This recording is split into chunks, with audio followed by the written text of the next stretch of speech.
Hi guys, welcome to my channel, officially.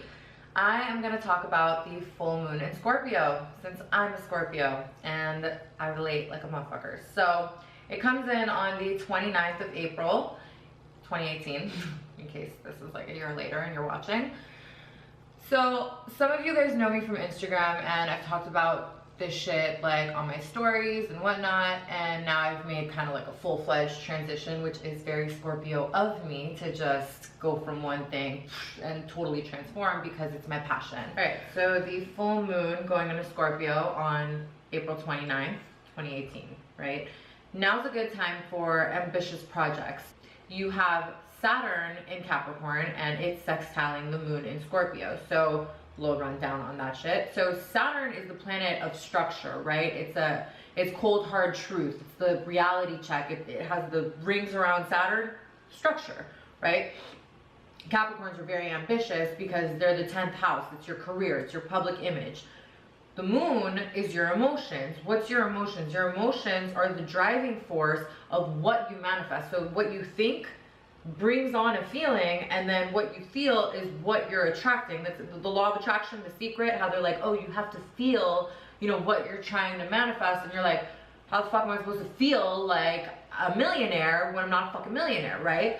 So the idea behind that is, if you think about now the energy with Saturn and Capricorn, it gives you like the feeling of being productive. You're taking productive action and being ambitious, so you're feeling accomplished. And the next thing you know, you're a millionaire, right? I mean, it doesn't work that fast, it's a lot easier said than done, but the idea is the emotions manifesting into matter.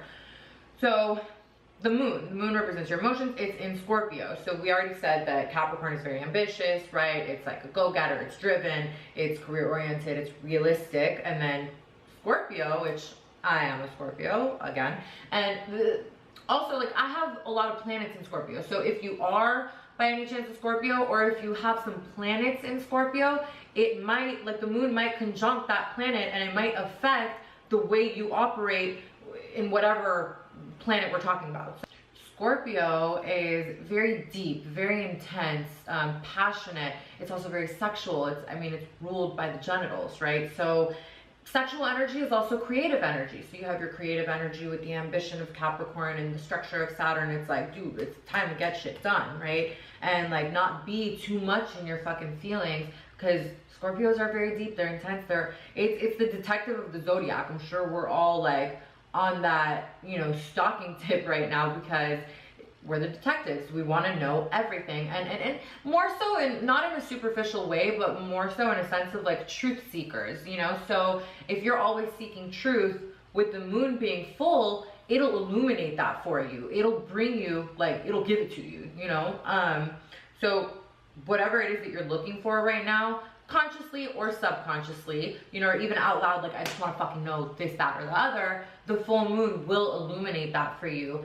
And, you know, with it being in Scorpio again, and that being very emotional and very intense, and then you have like that Saturn energy, it has your back, because it'll help you not react impulsively based on your initial thought or your initial emotions. In Scorpio, you know, the sign of the Scorpio can be very dark, you know, so initially the tendency is darkness or negativity. And, you know, like, there's a lot of really good aspects here, but it's also really, really intense, and it's a lot about the inner transformation, and then the external productivity, because it is opposing Taurus. The sun is in Taurus, so Taurus is very much about, you know, work and their things and material possessions. So it's really good. It's a really good time to like balance your emotions versus what are you doing, you know, in your projects.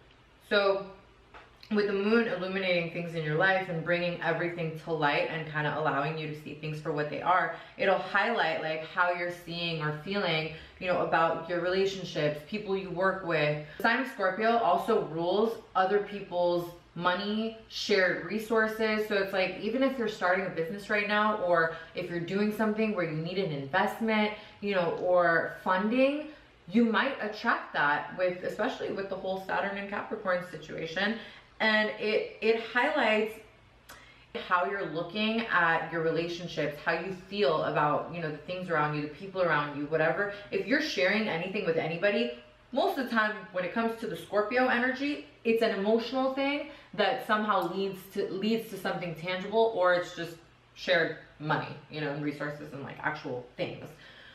Because again, Taurus is the opposite sign, and Taurus is about my things, right? Like the energy with this moon and all the aspects going on is also trying to highlight, like, what are you telling yourself? How are you communicating with yourself and others? Because, you know, putting feelings into words, or like thoughts that create feelings and then putting them in words, it's intense. It's a lot going on. So how are you communicating? Like, how are you talking to yourself also? Like, okay, for example, Mercury is in Aries right now, and it's not forming a direct aspect, but like it's in the mix, you know, and it's going to affect people with Aries. It's going to affect people who have a lot of activity in their first house. It'll affect people who have Mercury in Aries, because it'll be conjuncting them.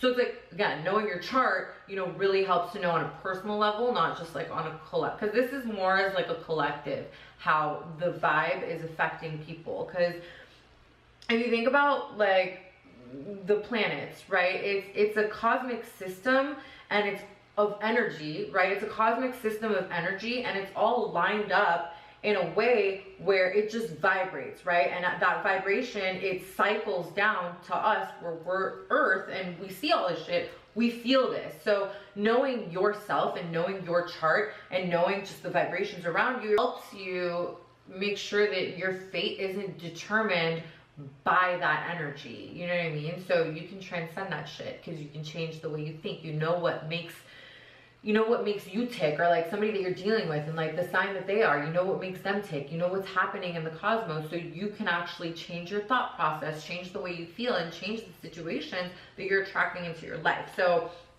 I don't know why I went there for a minute, but coming back to Mercury being in Aries, again, it's not like directly aspected, but it is in the mix. So Mercury in Aries is about the self, right? Your identity, who you are. It's the first sign of the zodiac. It's the first house.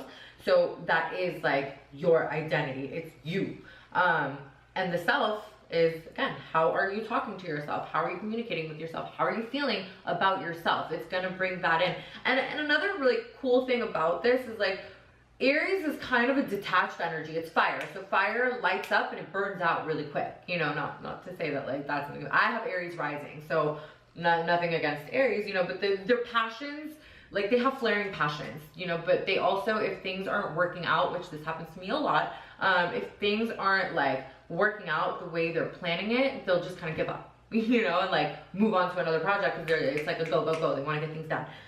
So that being in the mix will kind of add sort of a conscious direction as to how you're communicating your emotions to other people. Wrap it up.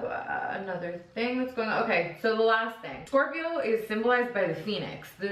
It's the sign of total transformation. So the phoenix, for example, has to fully destruct and burst into flames before it can rise out of the ashes and become this majestic bird, right? So I'm talking about all this like transformation, right? And, you know, Scorpio being the sign of total transformation and the phoenix and all that shit. And then you have Uranus. So Uranus right now is in the 29th degree of Aries.